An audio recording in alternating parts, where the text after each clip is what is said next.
The sky burned orange above New Pyongyang, pressed his back against the crumbling wall and checked his rifle's charge. 80%. Good enough. Around him, the colony settlement was falling apart. Buildings collapsed under plasma fire. Somewhere in the distance, children were crying. "Lieutenant, we need to move," shouted over the noise. The medic crouched beside him, her face covered in dust and sweat. "The last transport leaves in 5 minutes." Nodded. His squad was already falling back toward the evacuation point. 12 civilians huddled behind them, terrified and slow, too slow. The forces were pushing forward fast. Their crystalline armor reflected the firelight like angry diamonds. "We're 30 seconds behind schedule," spoke into his comm unit. His commander's voice crackled back. "I know. Move faster or you'll be left behind." "Copy that." Waved his squad forward. They moved in formation, protecting the civilians between them. The ground shook as another building came down. Dust clouds filled the street. For a moment, couldn't see anything. He could only hear the sound of plasma fire getting closer. When the dust cleared, he saw them. 3 soldiers lay on the ground ahead. Their crystalline skin was dark, almost black, dead or dying. Their strange bodies were bent at wrong angles. Had fought for 2 years, but seeing them up close still felt unreal. They were huge, nearly 7 feet tall, 4 arms, faces that looked part insect, part reptile, nothing like humans. "Keep moving," ordered. His squad stepped around the bodies carefully. Then he heard it, a small sound, not the sound of weapons or explosions, something else, something that made him stop. Crying. It was coming from a collapsed building to his left. The crying was high-pitched and scared, very scared. "Lieutenant, we don't have time," one of his squad members called out. Knew that, he knew they had to run, but that sound, that crying, it pulled at something deep inside him, something he couldn't ignore. "Go ahead," he said. "Get the civilians to the transport." "What, sir, you can't?" "That's an order." Grabbed his arm. "Whatever is in there, it's not worth dying for." He looked at her. "I'll catch up, go." She hesitated, then ran with the others, turned toward the collapsed building. The crying continued. He climbed over broken concrete and twisted metal. The structure was unstable. It could come down completely at any moment. Inside the ruins, he found her. A child, she was small, maybe 3 feet tall. Her crystalline skin was pale blue, almost white. One of her 4 arms was trapped under a heavy beam. Her large, compound eyes looked up at him. She stopped crying when she saw him, probably because she was terrified. He was the enemy, a human, a monster to her people. Knelt down slowly. He put his rifle aside. "It's okay," he said softly, even though he knew she couldn't understand. "I'm going to help you." The child made a clicking sound. She tried to pull away, but she was stuck. Examined the beam. It was heavy, but he could lift it if he was careful. He positioned himself and grabbed the beam with both hands. That's when his comm unit exploded with sound. All units, orbital bombardment incoming. Ships are firing on the colony. Impact in 45 seconds. Blood went cold. Orbital bombardment meant massive destruction. Everything in this area would be destroyed. He had less than a minute to get to safety, but safety was 3 blocks away. He could never make it while carrying an injured child. He could leave her, he should leave her, she was the enemy. This whole war started because they attacked human colonies. They showed no mercy. Why should he? The child looked at him. Her skin changed color slowly, from pale blue to soft pink. She made another sound, quieter this time. She was in pain. Lifted the beam. The child pulled her arm free and backed away from him. She was afraid, but she was also free now. She could try to run. "Go on," said, pointing toward an opening in the rubble. "Get out of here." The child didn't move. She just stared at him. 30 seconds to impact. Looked up at the sky. He could see the streaks of fire now, orbital weapons coming down like angry gods. There was no time, No time to run, no time to save himself. But he could save her. He grabbed the child. She fought against him, clicking and hissing. Her small hands pushed at his chest, but held on. He pulled her close and threw himself over her small body. He covered her completely with his own body. His armor would absorb some of the blast. Maybe enough. Maybe just enough for her to survive. "I'm sorry," he whispered. He didn't know who he was apologizing to. The child. His squad. His mother back on Earth who would never know what happened to him. The world exploded. Heat washed over him like a wave of fire. The pressure was incredible. It felt like a giant hand was pressing down on him, trying to crush him into the ground. Pain erupted across his back and legs. Something sharp tore through his armor. Shrapnel. Pieces of metal and concrete became deadly weapons. Screamed, he couldn't help it, but he didn't let go. He kept his body wrapped around the child. He felt her small form shaking beneath him. She was alive. That was all that mattered. The bombardment lasted forever. Or maybe it was only seconds. Couldn't tell anymore. Time had stopped meaning anything. There was only pain and heat and noise. Then suddenly it stopped. Lay still, he couldn't move. His back felt like it was on fire.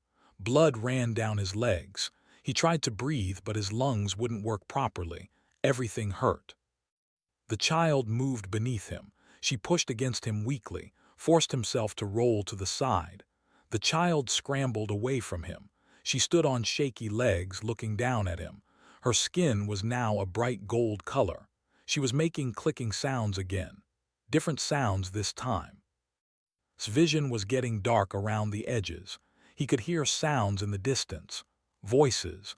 The heavy footsteps of armored boots, but not human boots. They were coming. The child was still standing there. She reached down and touched his face with one small hand. Her skin felt strange. Smooth and hard, but somehow gentle. "Run," whispered. "Go home." The child made one more sound. Then she turned and ran toward the approaching footsteps. Closed his eyes. He had saved her. That was enough. That had to be enough. He heard the soldiers arrive. He heard their weapons powering up. He waited for the final shot, the one that would end everything. But it didn't come.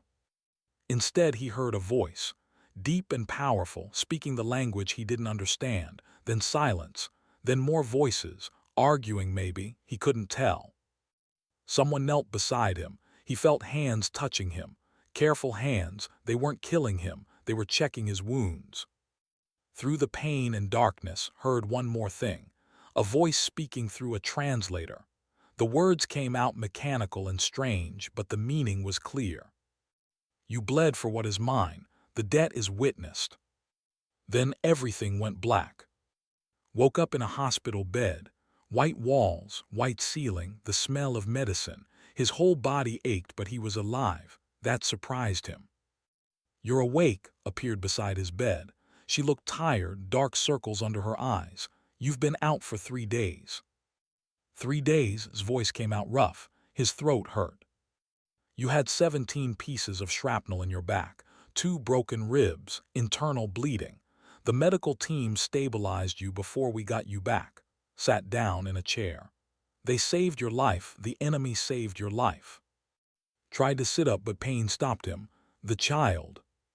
"Alive and fine. You shielded her completely." His face was strange, confused. "Why did you do it? Why did you save an enemy child?" Didn't know how to answer. "I couldn't just leave her." "A lot of people are talking about what you did. They recorded the whole thing.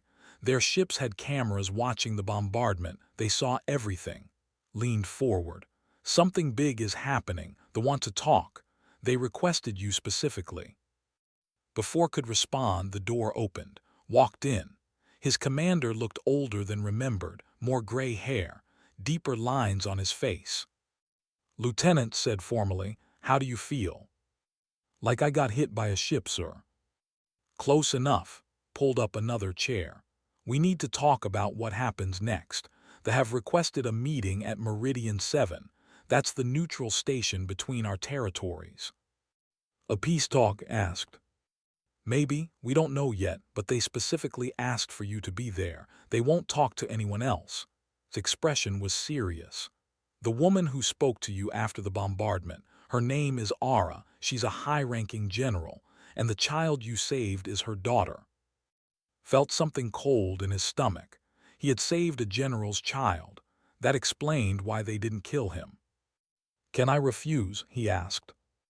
Yes, but if you do, we might miss our only chance at peace. Stood up. The decision is yours. You've done more than enough already. No one will blame you if you say no. But they would, knew that. If he refused and the war continued, everyone would blame him. He would blame himself. I'll go, he said. 2 weeks later stood in a conference room on Meridian 7. The space station was cold and gray. Everything was designed to be neutral. No human colors, no symbols, just empty metal and glass. Across the long table, Ara sat with her delegation. She was huge, like all. Her crystalline skin was a deep purple color. Her 4 arms rested on the table. Her compound eyes watched without blinking. Beside her stood the child. That was her name, the translator had told him. The little girl's skin was now a soft green color. She looked at and made happy clicking sounds. Lieutenant, Ara spoke through the translator. The machine made her voice sound flat, but he could hear the power behind it. You gave blood to protect my daughter. This creates a debt. Didn't know what to say. The human delegation had warned him not to speak unless necessary. Let the diplomats handle everything. But Ara continued. In our culture, when someone saves a child with their own life force, they become family. We call this soul debt. It cannot be broken. It cannot be. The human ambassador, an older woman named, leaned forward. General Ara, we appreciate the cultural significance. Lieutenant acted on his own. His actions don't represent official human policy. His actions represent his nature, Ara replied. He is human. Therefore, humans are capable of such actions.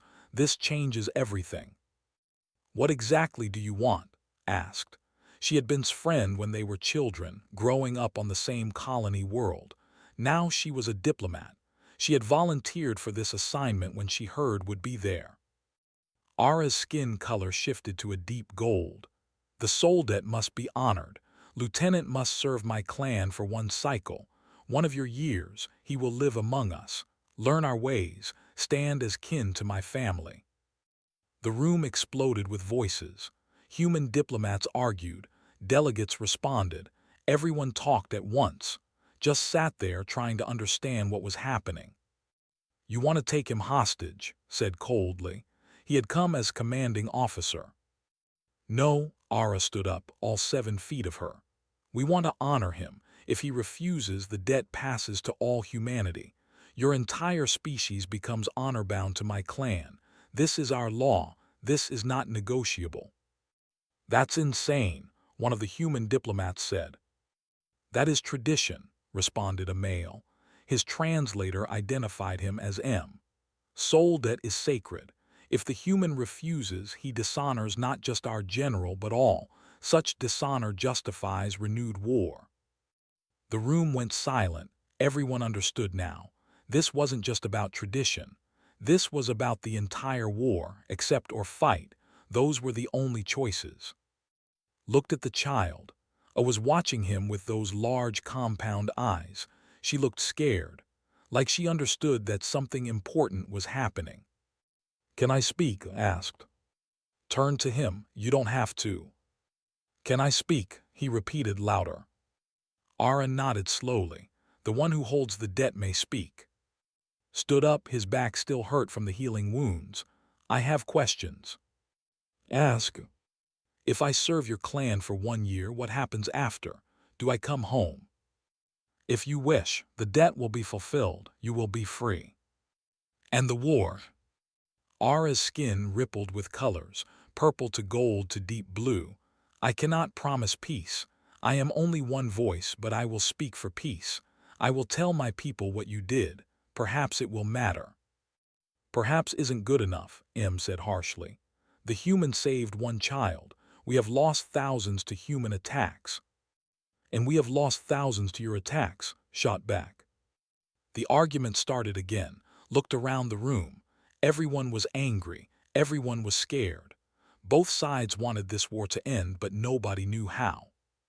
He thought about she was just a child. She didn't start this war. She didn't deserve to die in it. And her mother, Ara, could have killed him on that battlefield. Instead, she saved him. That had to mean something. I'll do it, said. The room went quiet again. No, said, we can find another way. There is no other way, looked at Ara. I'll serve your clan for 1 year. I'll learn your ways. I'll stand as kin. But I have one condition. Ara tilted her head. Speak it. During that year, both sides agreed to a ceasefire.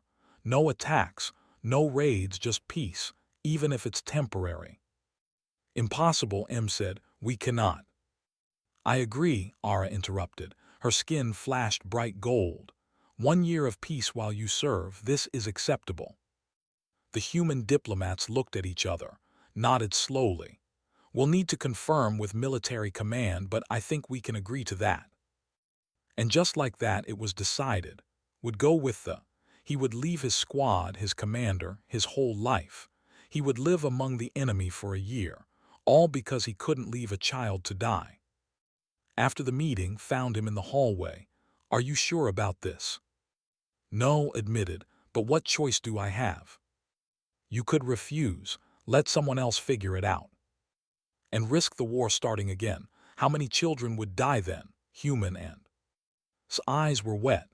I just got you back. I waited 2 years for this war to end. I thought maybe we could. She didn't finish, understood. They had been friends as children. Maybe they could have been more, but not now, not like this. Wait for me, he said. 1 year, then I'll come home. Promise. Promise. 3 days later, boarded a ship. Ara and were waiting for him. The little girl ran up to him. She touched his hand with one of her small crystalline fingers. Then she spoke. The words came out broken and strange, but he understood them. Thank you, Shield Father. Knelt down. You're welcome, little one. Ara placed one of her large hands on his shoulder. Welcome to my clan. Welcome to your new family. The ship's doors closed behind him. Through the window, he could see the human delegation watching, was crying, saluted. Then the ship moved, carrying him away from everything he knew. There was nothing like Earth. The sky was purple instead of blue. 2 moons hung in the sky during the day. The buildings were made of crystal and metal, built in strange geometric patterns that hurt to look at for too long. Stood in the center of Ara's family compound, feeling very small and very alone. This is your room, Ara said, showing him a space with hard furniture and no windows. We do not sleep as humans do. We rest for shorter periods. You may need to adapt. I'll manage, said. Everything felt wrong. The gravity was slightly lighter than Earth. The air smelled like copper and something sweet he couldn't identify. The sounds were all strange clicks and hums from technology he didn't understand. Appeared in the doorway. She was wearing some kind of ceremonial cloth around her small body. She clicked something at her mother. She wants to show you the garden, Ara translated. It is where we remember the dead. The garden was beautiful in an alien way. Crystalline flowers that chimed in the wind. Strange plants that moved when you got close. In the center was a statue. It showed a male, tall and strong. My mate, Ara said quietly. His name was, in our language it means the first light of morning. Looked at the statue. How did he die? Human orbital strike, 3 years ago during the Battle of Sector 9. Ara's skin turned dark blue. I hated humans for a long time after that. I wanted revenge. I wanted all of you to suffer. Why did you save me then? Because of her, Ara looked at her. The child was touching the crystal flowers gently. She saw you protect her. She felt your blood on her skin. She told me, Mother, he gave his life for me. How could I kill someone who did what would have done?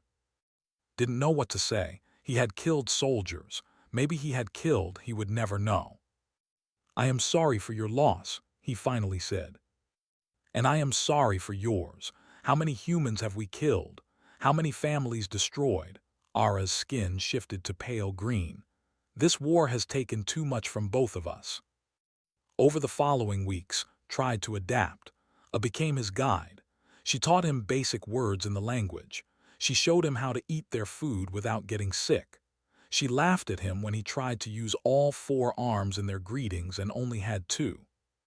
You look funny, she said in broken English, like a bird with missing wings. Thanks a lot, replied, but he was smiling. He learned that they were not what he expected. They weren't mindless warriors. They had families. They told stories. They made art. They argued about politics just like humans did. One evening, Ara's sister visited. Her name was Ai, and she was a member of the council. She looked at with curiosity instead of hatred. So you are the human who saved a child, she said through a small translator device. My sister talks about you constantly. Does she? Asked surprised. She believes you prove that humans are not monsters. That peace is possible.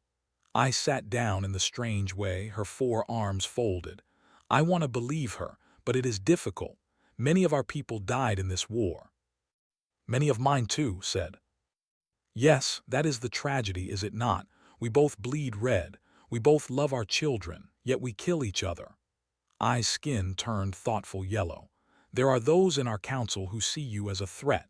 They believe Ara dishonors us by keeping a human as kin. Who? Commander M leads this group. He believes the war should continue until humanity is destroyed. He sees your presence here as weakness.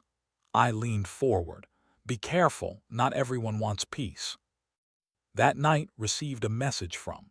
The communication was delayed by several hours because of the distance, but her face appeared on the small screen in his room. Hey, she said, smiling tiredly. I hope this message finds you well. Things are strange here.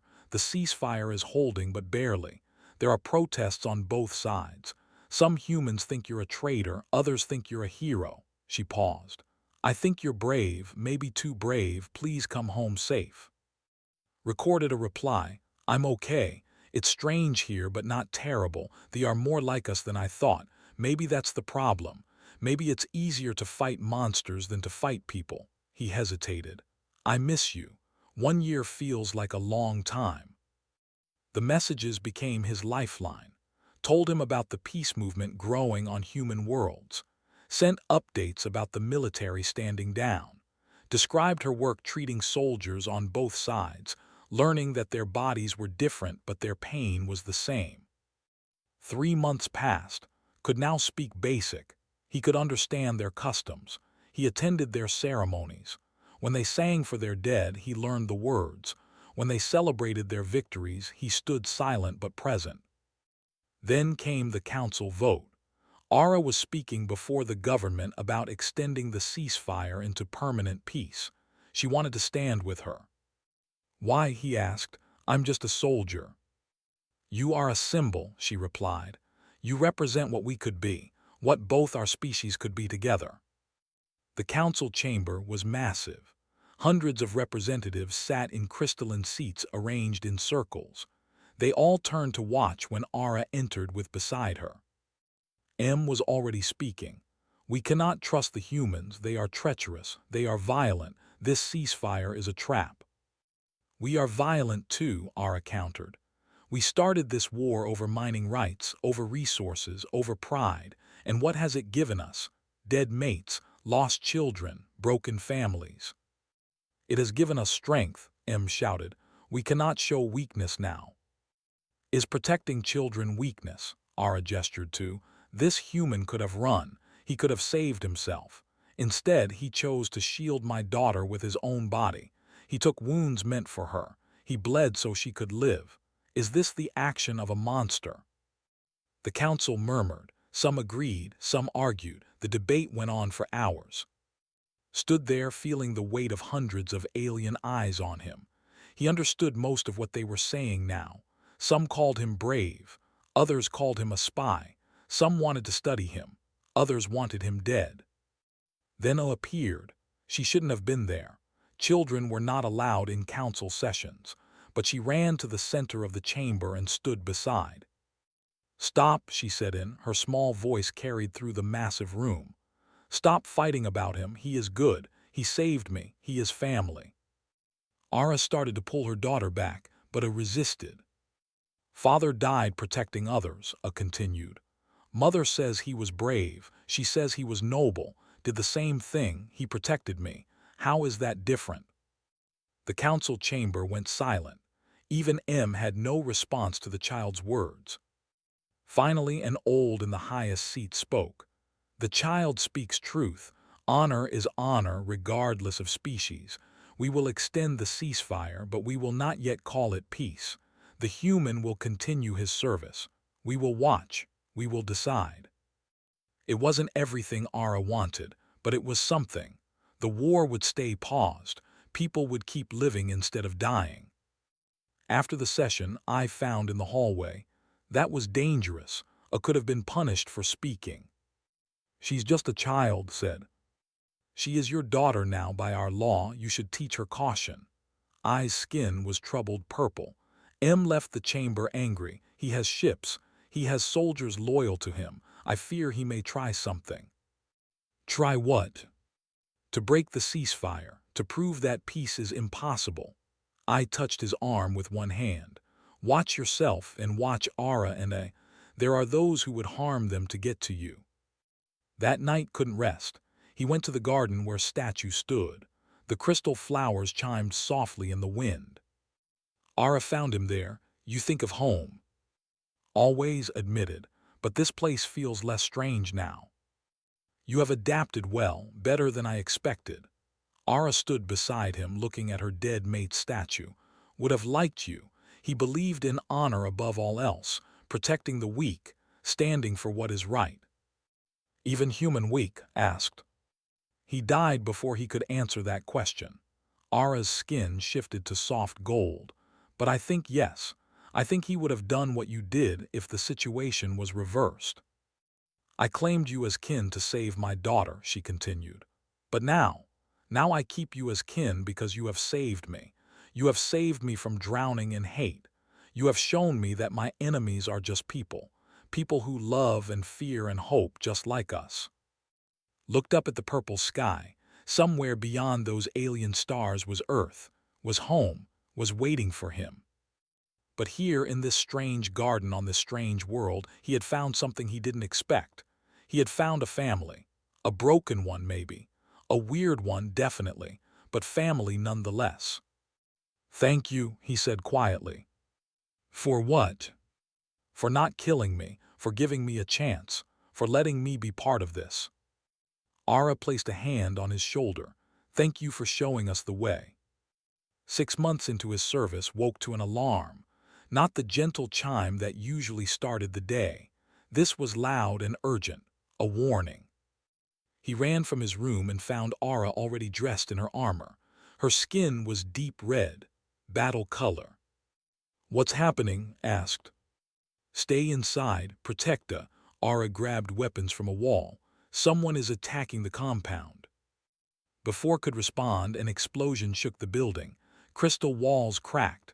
Somewhere was screaming. Ran toward her room. He found her huddled in a corner, terrified.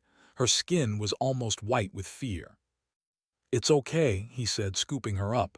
"I've got you." More explosions. The building was coming apart. Carried it toward the garden, hopping the open space would be safer. But when they got there, armed soldiers were waiting. They wore armor recognized. M's soldiers, the commander who wanted the war to continue. "Give us the child," one of them said "and we will let the human live."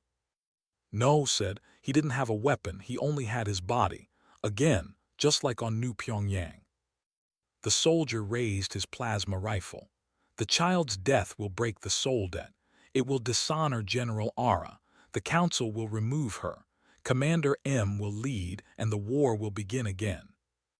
Understood now. This wasn't just an attack. It was a political move. Kill A, destroy Ara's honor, restart the war. Simple and terrible. "You'll have to go through me," said. The soldier laughed. Then we will. He aimed the rifle, turned his back, shielding her with his body, just like before, always the same, always protecting her. The plasma blast never came.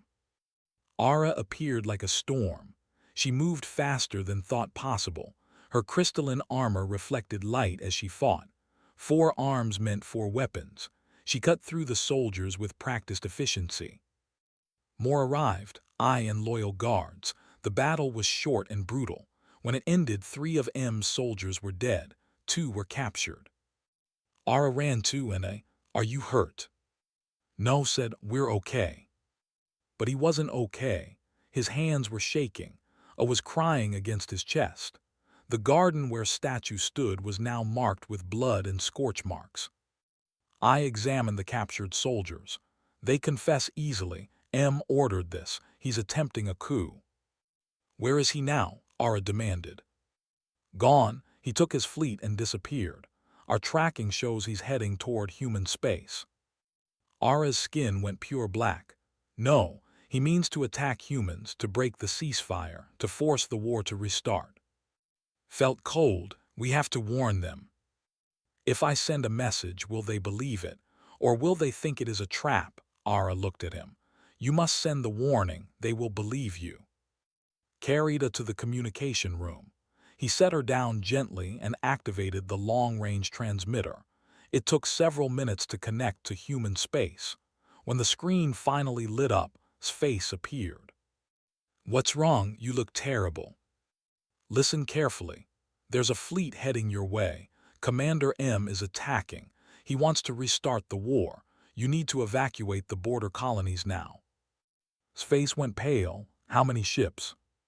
We don't know. 20, maybe more. Behind could see other people moving, officers being called, alarms being triggered, the military machine waking up. Appeared on screen. Lieutenant, are you certain about this? Yes, sir. They just tried to kill us here. M wants the war to continue. This is his move. If we mobilize and no attack comes, the ceasefire is broken anyway. People will panic. They will see it as aggression. Ara stepped into the camera view. Commander, I am General Ara. I give you my word that this threat is real. We are preparing our own forces to intercept him, but we need your help. If he reaches your colonies, thousands will die.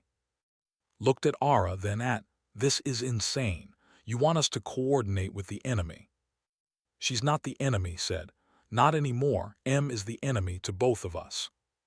There was a long silence.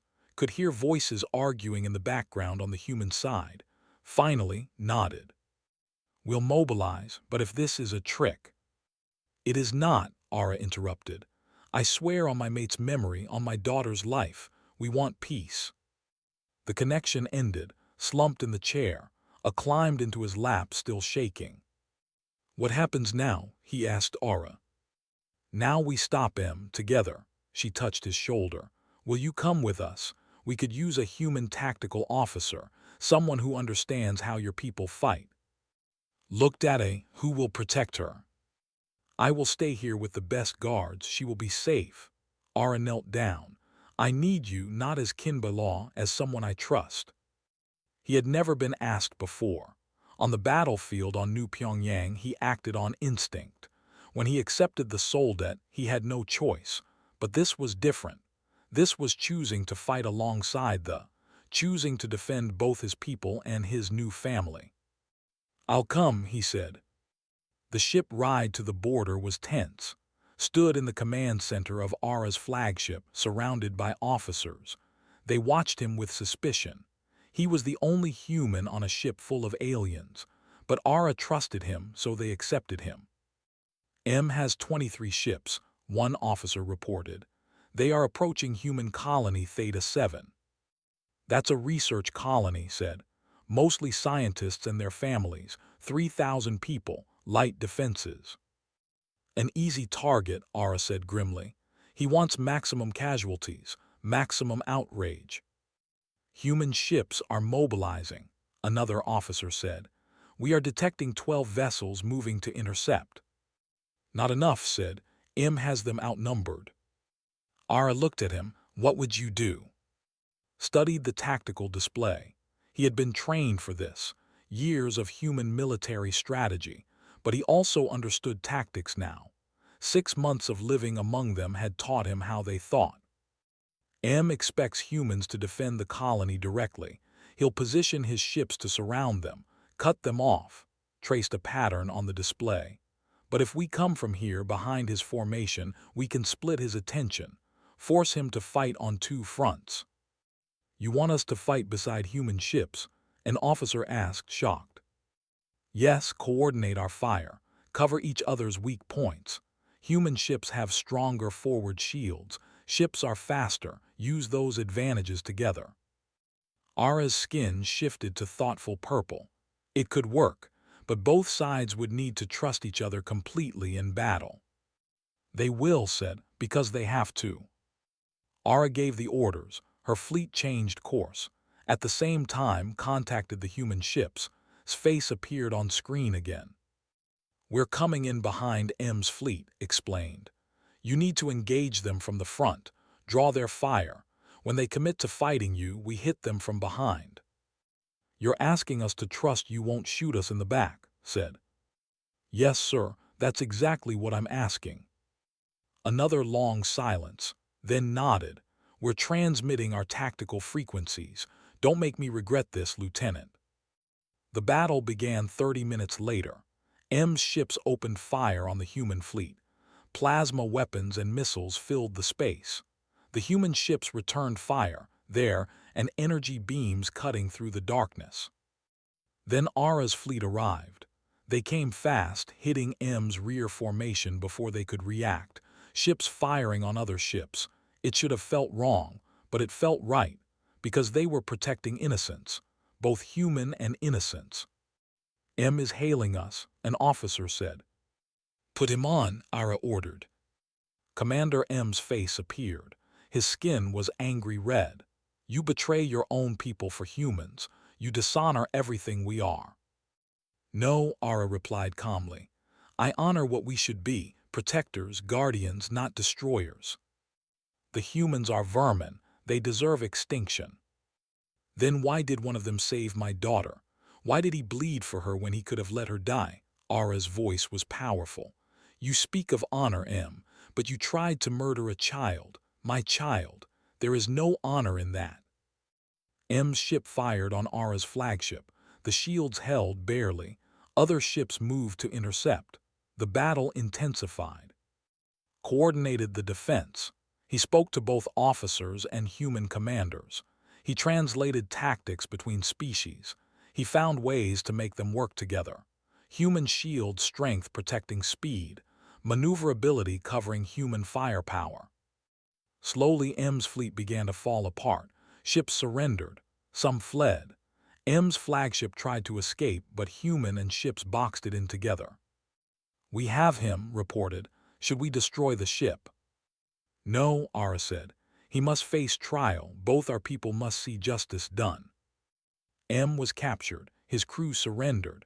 The colony below was safe. Not a single civilian died. In the aftermath stood on the bridge exhausted. Around him, officers celebrated. On the communication screen, human officers were cheering too. Ara approached him. Her skin was soft gold. You did well. We did well, corrected, all of us. Yes, she looked at the showing both fleets. Perhaps this is how it should always be. Later in his quarters received another message from. She was crying but smiling too. You saved 3,000 people today. Maybe you saved both our species. She wiped her eyes. Your year is almost up. You can come home soon, will you? Thought about Earth, about his old life. Then he thought about Ara and about the who trusted him, about the peace that was still fragile but real. I don't know, he answered honestly. I thought I had one home, but now I have two. The trial of Commander M took place on Meridian 7, the neutral station where everything had started. Both human and judges sat together for the first time in history. The whole galaxy watched. Attended as a witness, he sat between Ara and representing both worlds, A held his hand through the entire proceeding. She had grown taller in the past year, more confident, but she still needed him sometimes. M stood in the center of the courtroom. His skin was dull gray, the color of shame among the. You attempted to murder a child, the lead judge said. You attacked civilian targets. You betrayed your own people. How do you answer these charges? I did what was necessary, M replied without emotion. The humans cannot be trusted. This peace is a lie. The peace is real because people choose to make it real, Ara said, standing. You chose war. We choose something better. The trial lasted 3 days. Evidence was presented. Witnesses spoke. Both species argued about justice and punishment. In the end, M was found guilty by both human and law. He would spend the rest of his life in prison. As the guards took him away, M looked at. You think you won, but fear runs deep. One day your peace will shatter. Maybe, said, but not today. After the trial, the real work began. The council and human leadership met to discuss what came next. The ceasefire had lasted 1 year. Now they had to decide. Continue the war or build real peace. Service year was officially over. He could go home. He could return to his old life, his old squad, his old world. Nothing was stopping him. Except he didn't want to leave. Your people need you, Ara said. They were standing in the station's observation deck, watching ships from both species moving peacefully past each other. I will not keep you against your will. The soul debt is fulfilled. What if I don't want it to be fulfilled? Asked. Ara's skin shifted to surprised yellow. What do you mean? I mean I want to stay, not as a debtor, not as someone serving time, as someone who chooses to be here, as family. You would give up your human life, your career, your world. I'm not giving it up, I'm expanding it, gestured to the ships outside. Someone needs to help these two sides understand each other, someone who knows both cultures. Why not me? Who had been quiet suddenly spoke. He is my father. Both my fathers protected people. Protects everyone. He should stay. Ara looked at her daughter, then at her skin slowly shifted to deep gold. If you stay, you would not be a servant. You would be truly kin. Forever. I know, said, that's what I want. But he needed to talk to one more person first. Met him in a private meeting room. She looked beautiful and tired at the same time. A year of diplomatic work had aged her, but she smiled when she saw him. So she said, you're staying. How did you know? I know you, I've known you since we were kids. Sat down. You never could leave anyone behind, not children, not friends, not family. I'm sorry, said, I know you waited. Don't be sorry, be happy. Smile was genuine. You found something important here, a purpose, a family. I can't be angry about that. But what about us? There is no us, not the way I hoped, reached across and took his hand. But that's okay. I'm going to stay here too, as the director of the new cultural exchange program, humans and learning from each other. It's important work. We'll still see each other, said. Yes, as friends, as colleagues, as people building something bigger than ourselves, squeezed his hand. Go be with your family, I'll be fine. The formal ceremony happened 1 week later. Both species gathered to witness it. Ara stood before her people and the council, knelt before her, not as a prisoner or debtor, but as someone choosing family. The soul debt is fulfilled, Ara announced. But I declare it eternal by choice, is kin to my clan, not through obligation, through love, through respect, through shared blood spilled in protection of the innocent. She placed all 4 of her hands on shoulders. I name you second shield. As my mate was the first to protect what I cherished, you are the second. You guard not just my daughter, but the hope of peace between our peoples. I came forward with a piece of ceremonial cloth. It was made from crystal fiber and human synthetic thread woven together. She wrapped it around shoulders. You are my shield, father, she said in both and English. You always will be. On the human side of the gathering saluted. was crying. Other soldiers stood at attention. They were honoring one of their own who had chosen an impossible path. The ceremony ended with a declaration. The war was officially over. Permanent peace treaties were signed. Both species agreed to establish embassy stations, to create cultural exchange programs, to work together on shared problems. It wasn't perfect. Many people on both sides were angry. They didn't trust the old enemies. They wanted revenge for years of war, but enough people wanted peace. Enough people were willing to try. His new role was unique. He was a liaison between species, an ambassador without official title, a bridge between two worlds. He would split his time between human space and territory. He would help solve disputes. He would translate not just words but ideas and cultures. It was hard work. Some days he felt like he was failing. Old hatreds ran deep. But then he would see progress. A child playing with human children. A joint research station studying the stars together. Former soldiers from both sides working as peacekeepers. 3 years after the ceremony stood in a new building on New Pyongyang. The colony had been rebuilt. The scars of war were fading. This building was special. It was a school. The first school to teach both human and children together. I was one of the teachers. She was older now, nearly an adult by standards. She moved between human and students easily, speaking both languages fluently. Watch from the doorway as she taught a class. Human children and children sitting together, learning together. Some of them had parents who died in the war, but here they were just children. "It's beautiful, isn't it?" Ara said beside him. She visited often, working as a senior ambassador. Her crystalline skin was peaceful blue now. The rage red of war was long gone. "It is," agreed. "Do you ever regret your choice?" she asked. "Giving up your human life for this?" "I didn't give it up, I expanded it," smiled.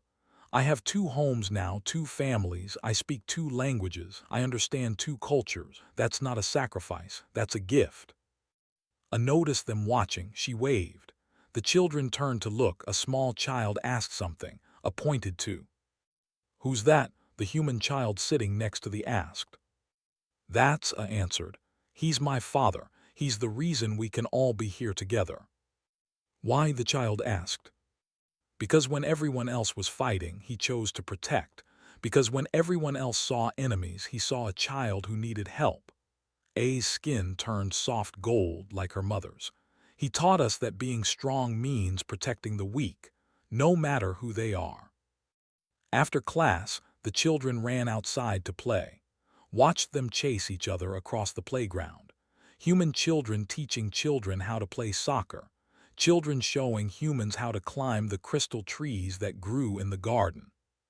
Appeared beside him. The old commander had retired from active duty. Now he ran veteran programs, helping soldiers from both species adjust to peace. "Never thought I'd see this," said. "Kids from both sides playing together like it's normal." "It is normal," said. "For them, they don't remember the war, this is all they know." "That's the gift you gave them, a world without war." Put a hand on shoulder. "I'm proud of you, Lieutenant. You did something I could never do. You built a bridge when we were still building weapons." Was there too, working at the school's medical center. She treated both species now, her expertise spanning 2 biologies. She had written books about shared medical techniques, saved lives on both sides. "Remember when I said you showed them we're not monsters?" asked. "I was wrong. You showed all of us we're not monsters, humans in both." That evening walked through the memorial garden. It had been built on the exact spot where he had shielded where he had taken shrapnel meant for an enemy child, where everything changed. A statue stood in the center. It showed a human protecting a child. The details were perfect. The human's back arched over the small form, the child's hands clinging to safety. The moment captured forever in crystal and metal. The inscription was written in both languages. It read, "The shield that bridged 2 worlds. On this spot, Lieutenant chose compassion over survival. He shielded an enemy child and began the path to peace. May we always remember, the most human thing we can do is protect those who cannot protect themselves. I found him there. She stood beside him quietly, looking at the statue. "Do you think about that day?" she asked. "Every day," admitted. "I think about how close I came to leaving you, how easy it would have been to run." "Why didn't you?" "Because you were just a child. You didn't start the war. You didn't deserve to die in it." Put his arm around her shoulders. "And because I remembered something my mother taught me. She said, the measure of a person isn't in who they protect when it's easy. It's in who they protect when it's hard." It was hard to protect me. It was the hardest thing I ever did, and the best thing. Looked at the statue. I saved one child, just one, and somehow that child saved 2 entire species. "No," I said, "you saved 2 species. I was just the reason you started." Ara joined them. She had been meeting with human and leaders all day. Endless negotiations about trade, about borders, about the future. But she was smiling. "They agreed," she said. "Both councils. We're establishing a joint military force. Humans and serving together, protecting both our territories from external threats." "A real alliance," said amazed. "Yes, and they want you to help train them, to teach them how to work together." Ara's skin was bright gold. "You did it, you built your bridge, now others can cross it." That night recorded a message, not to anyone specific, just for the historical record, for future generations who would want to know how the peace began. "My name is, I'm a human, I'm also kin by choice. Some people call me a hero, I'm not. I'm just someone who couldn't leave a child to die. That one choice changed everything. It taught me that our differences don't matter as much as our similarities. We all love our children, we all fear loss. We all hope for a better tomorrow. If you're watching this years from now, remember that. Remember that peace is always possible. It just takes one person willing to shield another. One person willing to see the person behind the enemy. One person willing to build a bridge where others see only a battlefield." He paused, thinking about everything that had happened, about Aura about end, about the thousands of lives saved because he couldn't walk away from a crying child. "They say I shielded an enemy child and her mother claimed me," continued. "That's true, but the deeper truth is this: she didn't just claim me. We claimed each other. We chose to be family. And in doing so, we showed 2 species that choice is more powerful than blood, that love is stronger than hate, that protection is braver than destruction." He stopped the recording. Outside his window, he could see the lights of the colony. Human buildings and structures standing side by side. Ships from both species landing at the same port. Children playing in streets that had once run with blood. Appeared in his doorway. "Are you coming? Mother is making dinner. She's trying to cook human food again." Laughed. "Is that safe?" "Probably not, but it's funny to watch." They walked together toward the family compound. A human and a father and daughter, shield and protected, bridge and builder. Behind them the statue stood silent guard, a reminder of where it all began, a promise of what it had become. One man, one child, one choice, and a galaxy forever changed.